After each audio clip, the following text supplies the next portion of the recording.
Okay, if you're in your kitchen or you're going to go to your kitchen here at some point, look around. There's some things in your kitchen, 5 of them, that can make you sick. Oh, make me sick? All right. Germs, what are they? You know what number 1 is?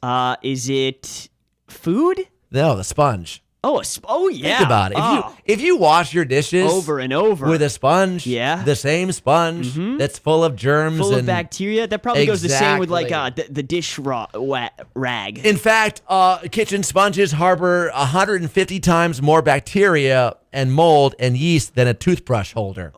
Keep that in mind. Number 2, your fridge is dangerous. Yeah, lots of spoiled food back there, and it can get up into the air. Make sure the temperature in the fridge does not rise above 40 or 4, because if it's higher than that, you got problems. Okay. Number 3, cutting boards, especially those you don't really scrub and clean very well. Yeah, let's think about this. You're cutting up raw meat on there, and then you're going to cut up your vegetables that are going in your salad. Yeah. You need to wash your cutting board after. One time, cutting board, I had cut chicken on it, and then didn't scrub it very well. Okay. Washed it. It didn't clean everything out. And then the next day, Dawn makes chili and cuts up vegetables, and guess who all got sick?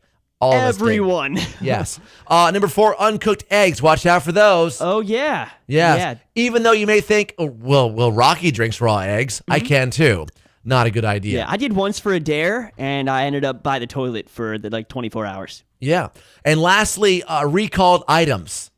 Oh. And expired stuff in your pantry. Look at the dates on them. We got a couple things recalled just last year. We had the romaine lettuce. Yeah. We had flour that was recalled for a little while. You always got to be careful what's recalled. Exactly. More info on the 5 threats in your kitchen that actually could make you sick right now. Facebook, yesfm.com, and the Murders in the Morning page, and Twitter at 967yesfm. Go do some research.